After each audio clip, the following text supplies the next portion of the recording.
Hello, Greyhounds. I hope you guys are having a good time at home and that you don't miss us too badly. But while you're on our NTI days, I wanted to share with you some of the great books that we have in our library. And what I wanted to do is start with my first book chat, which is about the book How They Choked. This is the sequel to one of my absolute favorite nonfiction books, which is How They Croaked. You might remember that book from when we did Poe Days back in October, and that's where I read to you about the interesting life and death of Edgar Allan Poe. So today I'm going to share with you this section from How They Choked on the great Marco Polo. And this book, one of the cool things about it is it takes famous people who did great things, but also tells you the crazy ways that they failed before they became the people that you know now. So we're going to start with Marco Polo. And the title of this chapter is called Where on Earth Was Marco Polo? Marco Polo, Marco Polo, Marco. Exactly. Where was Marco Polo?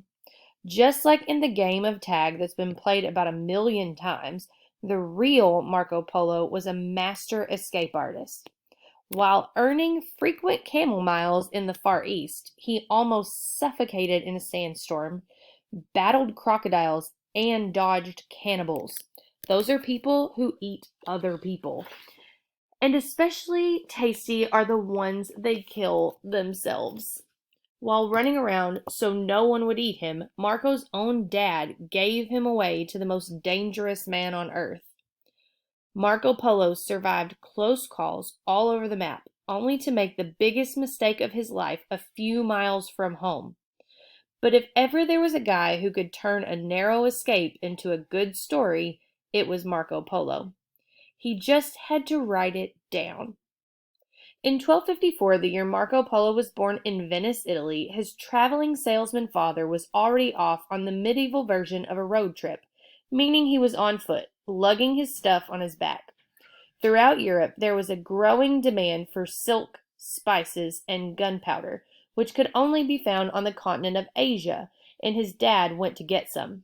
While Dad was off looking for good deals, Marco's mom died.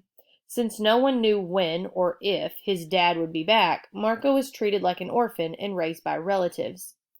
All plans of a welcome home party for Dad were put to rest as the years rolled by. But one day, out of the blue, Marco's travel-worn dad showed up in Venice with bolts of silk, expensive jewels sewn into his clothes, and in dire need of a bath. Marco was 15 years old when father and son saw each other for the first time.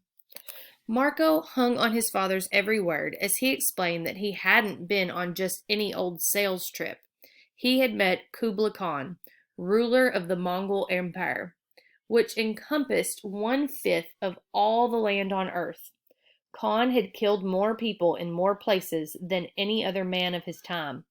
A person did what Khan wanted, and he had ordered Marco's dad to bring him a response to his personal note to the Pope, requesting 100 wise men and oil from the Holy Sepulchre in Jerusalem, where Jesus was buried.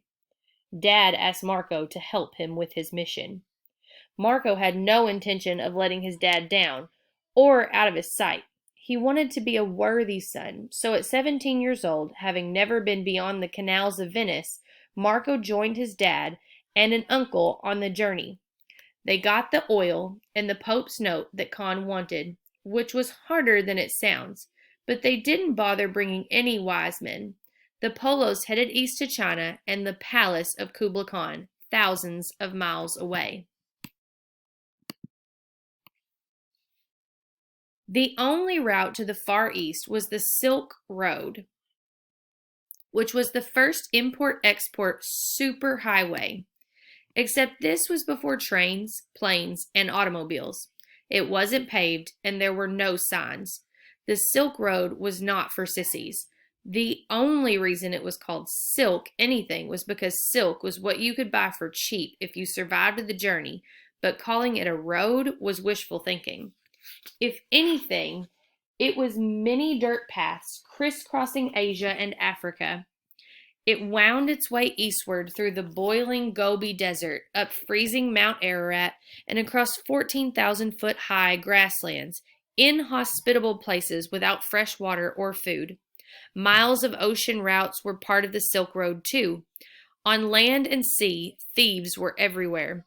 The locals fought each other, and there was no such thing as a water bottle, thermal underwear, or hiking boots. It took more than a good sense of direction to figure out the jumble of pathways. It took guts and perseverance. No one had to be good at reading a map because there wasn't one. It was possible to catch a ride on an ox, a camel, or a boat, but mostly travelers put one foot in front of the other for thousands of miles. The endless campout gave the long-lost father and son a chance for some quality time, getting to know each other over many bowls of sheep soup. Marco made sure his father would be proud of him, and instinctually Marco knew how to behave so they wouldn't all get murdered by wandering nomads. He was tough, chatty, and adaptable. Marco was also friendly, open-minded, and charming. Appealing qualities that don't need translation no matter what the native language. Marco blossomed during the road trip. He wasn't sword happy, he had no religious agenda, and his free to be you and me attitude was infectious. It took over 3 years to go the 4,900 miles from Venice, Italy to Cambulak, China, which is current-day Beijing. Marco was about 20 years old when they arrived at the palace of Kublai Khan. He was wowed by the huge square royal city, the statues of two-headed dragons, and the palace full of Chinese furniture. So they wouldn't soil the embroidered rugs, the Polos put white slippers over their globe-trotting feet before meeting the emperor. The royal Kublai Khan wore an eye full of silk, jade, and pearls were woven into the layers, tastefully set off against his red silk leggings.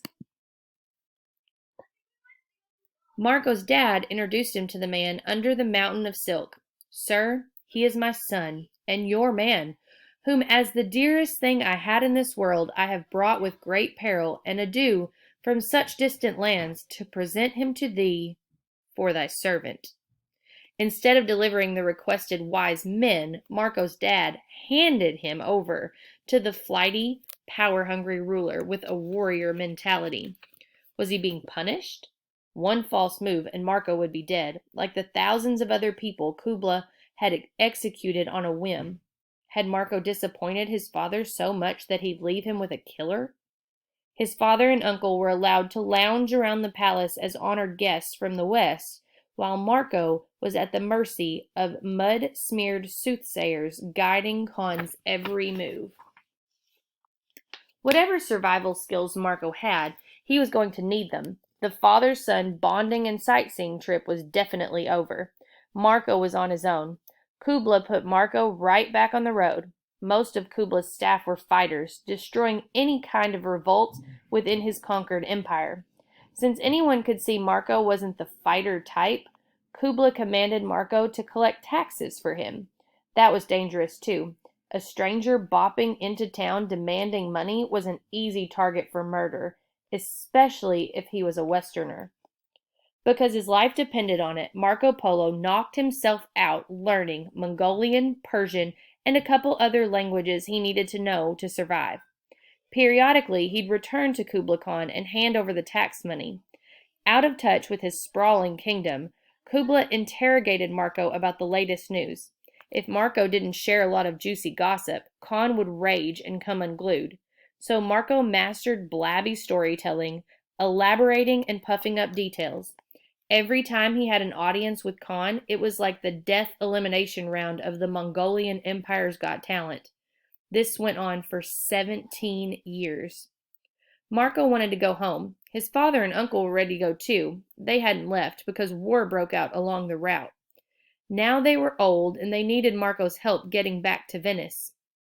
Marco didn't owe his dad a thing after what he'd done to him, but he agreed to help him anyway. After begging and lying about returning one day, Marco finally got Kubla to agree to let him go.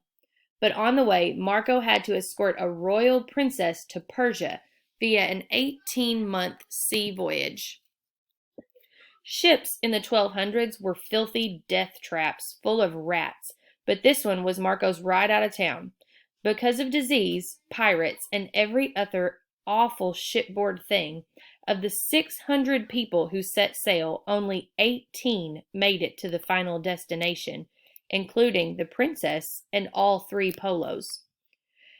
After 24 years of servitude to either Khan or his father in Asia, India, and Africa, Marco was finally free. Marco arrived in Venice dressed in Mongol style. His hairdo was a combo of shaved areas, short tufts, and long braids, and he wore brightly colored silk pants and a coat-like robe called a kaftan. He dressed differently, but Marco now looked forward to the quiet life of a merchant of Venice, sharing his past adventures without the threat of death. But people didn't believe that his outrageous stories were really true. How could they be? And Marco couldn't prove any of it. After a few years as a salesman with no purpose bigger than reconciling account books, Marco missed his old life. Being a wealthy merchant didn't compare to the wealth of his past experiences. Marco was a wanderer at heart. Desperate to get moving, he jumped at the chance to be somebody again. He joined the Venice Navy to fight Genoa, a nearby city-state, for control of the trade routes to the east. But at 44 years old, Marco was practically the oldest in the Navy, and he forgot he wasn't a warrior. Even Marco's youth, Khan, had seen that. After decades of getting along with all varieties of people from Accra to Zanzibar, Marco signed up to fight his neighbors in Genoa. What was he thinking? Marco commanded one of the 96 galleys in the Venetian fleet. He hoped he'd find his mojo again, but he didn't. After a 9-hour battle, 84 of the galleys were either sunk, burned, or captured. Lucky to be alive, Marco was thrown in jail as a prisoner of war. Marco's cellmate in Genoa's prison was Rustichello of Pisa. He had been captured in a battle 14 years earlier. Most prisoners start talking about their innocence, but Marco gave his bunkmate an earful of the Far East. Rustichello was a romance writer, and he knew a good story when he heard one. With nothing else to do, they collaborated. Marco told his travel stories and Rustichello wrote them down, something Marco had never bothered to do. And from that single handwritten copy of Description of the World, penned in prison, Marco's Polo legacy lives on. It was reproduced by hand for 179 years, one copy at a time, until the invention of the printing press changed the way books were made. Marco barely mentions his father in the manuscript. You'll hear Marco Polo's name while playing hide and seek on land or in a swimming pool, and there's absolutely no escaping his name in history books about the Silk Road, maps, Kublai Khan, and the Age of Discovery. Marco Polo lived a larger-than-life adventure, going around the world when everyone still thought it was flat. Marco Polo was released from prison in 1299. Back in Venice, he married Donata Badour, and they had 3 daughters. Marco died in 1324 at the age of 70. If Marco Polo hadn't been a total failure as a soldier, and if he hadn't been tossed in jail with Rustichello, we never would have known he even existed. And when there were no more roads for his world traveler, he and a cellmate created a permanent mind trip for the rest of us. Sometimes we think of a failure as the end, but it's not. It can be the road to success, as long as you don't choke or irritate your jailer. I hope you guys enjoyed that first chapter. Stay tuned for episode 2, where we look at some of our other failures in history. Have a great day.